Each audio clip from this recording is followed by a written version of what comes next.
할렐루야. 하나님의 은혜가 주어지는 말씀과 기도의 자리로 나오신 여러분들을 주님의 이름으로 환영합니다. 오늘도 하나님께서 새롭게 예비하신 은혜를 이 시간에 부어주는 줄 믿습니다. 오늘 함께 볼 말씀은 예레미야 29장 7절에서 14절입니다. 너희는 내가 사로잡혀 가게 한 그 성읍의 평안을 구하고 그를 위하여 여호와께 기도하라. 이는 그 성읍이 평안함으로 너희도 평안할 것임이라. 만군의 여호와 이스라엘의 하나님께서 이와 같이 말씀하시니라. 너희 중에 있는 선지자들에게와 점쟁이에게 미혹되지 말며 너희가 꾼 꿈도 고지듣고 믿지 말라. 내가 그들을 보내지 아니하였어도 그들이 내 이름으로 그 짓을 예언함이라. 바벨론에서 70년이 차면 내가 너희를 돌보고 나의 선한 말을 너희에게 성취하여 너희를 이곳으로 돌아오게 하리라. 너희를 향한 나의 생각을 내가 아나니 평안이요 재앙이 아니니라. 너희에게 미래와 희망을 주는 것이니라. 너희가 내게 부르짖으며 내게 와서 기도하면 내가 너희들의 기도를 들을 것이요 너희가 온 마음으로 나를 구하면 나를 찾을 것이요 나를 만나리라. 나는 너희들을 만날 것이며 너희를 포로된 중에서 다시 돌아오게 하되 내가 쫓아 보내었던 나라들과 모든 곳에서 모아 사로잡혀 떠났던 그곳으로 돌아오게 하리라. 오늘 예레미야 29장 7절에서 14절 말씀을 통해서 나의 선한 말이 성취되리라, 나의 선한 말이 성취되리라 라는 제목으로 말씀을 증거하겠습니다. 하나님은 우리에게 어떤 분이시라고 말할 수 있습니까? 어떤 면에서 하나님은 우리에게 선한 분이 되십니까? 우리는 하나님을 믿으면서 끊임없이 그 질문을 하게 될 것입니다. 하나님은 선을 베푸시는 분이라 하셨는데 우리의 삶은 그렇게 선하지 않게 여겨질 때가 많기 때문입니다. 그러한 고민을 가지고 있던 사람이 모세였습니다. 모세는 애굽의 왕자로 평안한 환경에서 자랐지만 그는 자신의 동족이 학대를 받고 있는 것을 보고 괴로워하였습니다. 하나님은 왜 자신의 백성들을 그러한 상황에서 벗어나게 하시지 않는지 모세는 의문을 가졌을 것입니다. 모세는 스스로 무엇인가를 하려다가 겨우 애굽 사람 하나를 쳐 죽이고 도망치는 자가 되었습니다. 이제 그의 삶에도 선한 것이 하나도 없게 된 것입니다. 모든 의욕을 잃고 광야에서 양을 치고 있던 모세에게 하나님께서 찾아오셨습니다. 하나님은 그를 애굽으로 보내셔서 이스라엘 자손들을 구원해 내게 하셨습니다. 하나님은 그 백성들을 잊지 않으셨고 일찍이 준비시켜 놓은 모세를 통해서 그들을 구원하시려는 선한 계획을 가지고 계셨던 것입니다. 하나님께서 모세를 통해 놀라운 권능을 나타내셨습니다.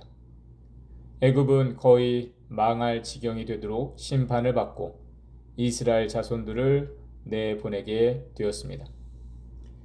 이스라엘 자손들은 하나님의 놀라운 구원을 얻고 애굽에서 해방되어 자유의 몸이 되었습니다. 하나님은 아브라함에게 약속하신 대로 그들에게 젖과 꿀이 흐르는 땅을 기업으로 주시고자 하셨습니다. 그래서 그 땅을 얻기 위해 광야를 지나가게 되었습니다. 하나님은 이스라엘 자손들과 언약을 맺으시기 위해 그들을 광야로 인도하셨던 것입니다. 하나님의 선하심은 언약으로 드러나고 확증되는 것이었습니다. 이스라엘 자손들은 언약으로 인해서 사는 자들이 되어져야 했습니다. 그런데 이스라엘 자손들은 자신들이 평안하게 되는 것으로 하나님의 선하심을 이해하려고 했습니다. 그래서 그들은 광야를 지나면서 불평과 원망을 하게 되었습니다.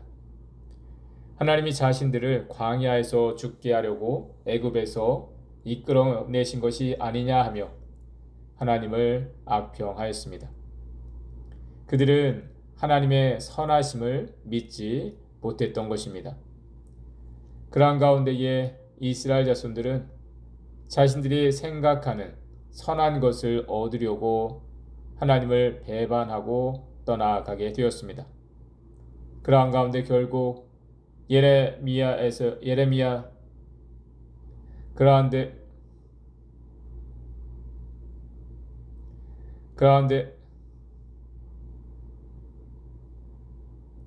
그러한 가운데 결국 예레미야서의 심판을 받게 되었습니다. 10절 말씀을 보겠습니다. 여호와께서 이와 같이 말씀하시니라. 바벨론에서 70년이 차면 내가 너희를 돌보고 나의 선한 말을 너희에게 성취하여 너희를 이곳으로 돌아오게 하리라. 하나님은 이스라엘 백성들이 언약을 어기고 살아가게 되었을 때 그들에게 선한 말씀이 아닌 좋지 않은 저주의 말씀이 이루어지게 될 것을 경고하셨습니다. 그 말씀대로 이스라엘 자손들이 심판을 받고 그 땅에서 쫓겨나게 되었습니다. 그들이 바벨론의 포로가 되어 70년을 고통을 당하여야 했던 것입니다.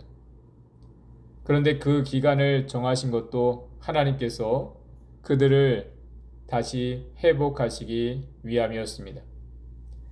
그들에게 좋지 않은 하나님의 심판의 말씀이 이루어졌지만 그 가운데에 그들을 다시 돌이키고자 하시는 하나님의 선하신 계획이 있었던 것입니다. 즉 70년의 기간은 더럽혀진 땅이 안식하여 그 효력을 회복하게 되는 시간이었습니다. 그리고 포로로 잡혀갔던 이스라엘 자손들은 이방 나라를 섬기면서 그들이 하나님의 백성이 되어지고 하나님을 섬긴다는 것이 얼마나 특별한 일이었는지를 철저하게 깨닫게 되는 시간이 되었습니다. 하나님은 자신의 백성들을 결코 포기하지 않으신다는 선한 약속을 하셨고 그 약속대로 그들을 심판 중에도 붙들어 주셔서 회복되게 하셨던 것입니다.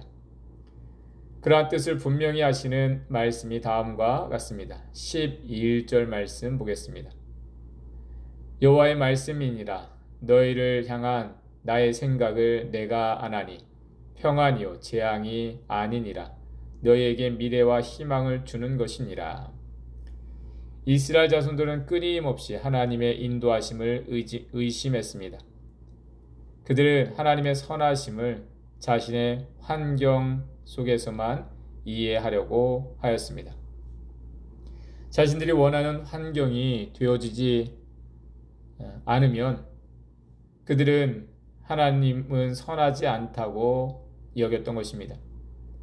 그러한 생각으로는 그들이 하나님을 온전히 따를 수가 없었습니다.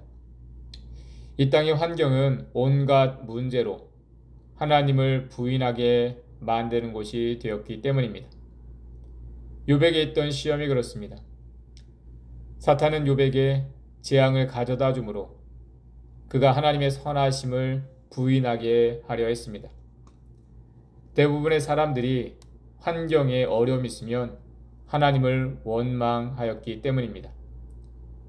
여러분, 우리가 그러한 시험에 들지 않기 위해서는 우리는 하나님의 선하심이 무엇인지 분명히 알아야 합니다.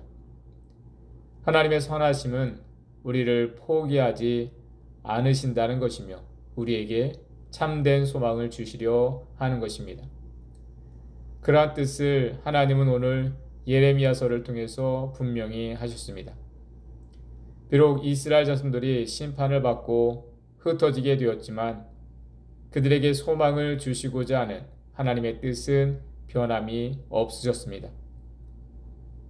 그 뜻대로 하나님은 그들이 다시 회복할 기회를 주셨습니다. 그런데 그 기회를 얻기 위해서는 그들이 해야 할 것이 있었습니다. 12절 13절 말씀 보겠습니다. 너희가 내게 부르짖으면 내게 와서 기도하면 내가 너희들의 기도를 들을 것이요 너희가 온 마음으로 나를 구하면 나를 찾을 것이요 나를 만나리라. 하나님은 은혜가 풍성하시고 자비로우신 분이십니다. 그런데 그 은혜와 자비가 헛되게 하지는 않으십니다. 즉 하나님은 그 가치를 알고 그것을 간절히 구하는 자에게 부어주십니다. 그러한 가운데 하나님의 은혜가 하나님을 영광스럽게 하는 것으로 나타나게 되어집니다. 그렇지 않으면 그 반대로 하나님을 멸시하는 일이 있게 되는 것입니다. 마태복음 7장에 보면 거룩한 것을 개에게 주지 말며 너희 진주를 돼지 앞에 던지지 말라 하셨습니다. 아무리 귀한 것이라도 그 가치를 모르는 자에게 주면 그것을 헛되게 하며 더 나아가서 그것을 준 자를 욕되게 한다는 것입니다. 그러면서 이어서 하시는 말씀이 구하라 그리하면 너에게 주실 것이요 찾으라 그리하면 찾아낼 것이요 문을 두드리라 그리하면 너에게 열릴 것이라 라는 말씀입니다. 하나님의 은혜도 그 가치를 알고 구하는 자에게 주어진다는 것입니다. 하나님께서 이스라엘 자손들을 잊지 않고 구원의 은혜를 베풀어 주셨습니다. 그러나 그것은 그들이 하나님께 돌이키고 다시 하나님을 찾는 가운데에 주어지는 것이었습니다. 그들이 하나님의 선하심을 믿고 의지하며 나아가는 자들이 되어야 했던 것입니다. 하나님의 선하심은 자신의 약속을 이루시는 것으로 나타나게 되었습니다. 하나님의 약속은 우리가 참된 소망을 얻고 살게 하시는 것입니다. 그래서 그 약속을 이루시기 위해 예수 그리스도가 오셨습니다. 예수 그리스도를 통해서 하나님은 우리에 대한 생각이 무엇인지를 분명하게 하셨습니다. 우리가 죄인 되었을 때 그리스도께서 우리를 위하여 죽으심으로 우리가 사망의 저주에서 벗어나 하나님의 나라를 유업으로 얻는 자들이 되어진 것입니다. 세상은 우리에게 눈으로 보기에 좋은 것들에 소망을 두고 살게 하려 하지만 여러분 이 땅에는 선한 것이 하나도 없다는 것이 하나님의 말씀입니다. 오직 우리가 주님을 따라 사는 것만이 선하게 되어지는 것입니다. 예수님이 함께 하지 않는 삶에는 오직 하나님의 불길한 말씀이 이루어질 뿐입니다. 우리에 대한 하나님의 선하신 약속과 선하신 뜻이 반드시 이루어질 것임을 믿고 더욱 주님을 의지하며 사는 저와 여러분들이 되시길 주님의 이름으로 축원합니다. 기도하겠습니다. 사랑의 주님, 오늘도 우리에게 이 선하신 약속의 말씀을 주목하게 하심을 감사드립니다. 하나님의 말씀이 지금도 역사하고 이루어짐으로 오늘날 우리가 소망을 얻고 살게 되어짐을 고백합니다. 말씀대로 예수 그리스도가 오셨고 말씀하신 대로 우리에 대한 구원을 이루셨습니다. 그리고 말씀하신 대로 우리를 위한 새 하늘과 새 땅이 이루어지고 있는 것을 믿습니다. 오늘도 우리가 그 약속의 말씀을 붙들고 사는 자들이 되게 하여 주옵소서. 이 땅의 삶 속에는 우리에게 여러 가지 어렵고 괴롭게 하는 일들이 가득하게 되어집니다. 어느 것 하나 선한 일이 없음을 우리가 보게 되어집니다. 그러나 하나님, 우리가 주님을 믿고 따르는 가운데에 하나님의 선하신 말씀이 우리 삶 속에서 나타나고 이루어지게 하여 주옵소서. 우리가 하나님의 그 선한 은혜를 힘입어서 살아가는 자들 되게 하여 주시옵소서. 오늘도 말씀에 의지하여 주님을 찾고 나아가는 교회와 성도들 가운데에 하나님의 선하심이 놀랍게 나타나게 하여 주시옵소서. 예수님의 이름으로 기도드리옵나이다. 아멘. 오늘 함께 기도할 제목입니다. 교회가 감당해야 할 전도와 선교를 위해서 기도해 주시길 바랍니다. 우리가 예수님의 제자로 부름받은 사명대로 복음 전파의 사명을 감당할 수 있도록 샬롬교회를 통해서 복음이 증거되고 이뤄진 영혼들이 돌아올 수 있도록 기도하시고요. 페루, 볼리비아, 호피, 인디언 선교지를 위해서도 기도해 주시기 바랍니다. 두 번째로 가족 구원을 위해서 아직 하나님 앞에 나오지 못하는 우리 부모, 형제들 위해서 간절히 기도하시고요. 또 내가 품고 기도하고 있는 우리 지인들, 이웃들을 위해서 그 영혼들을 위해서 하나님 앞에 기도하겠습니다.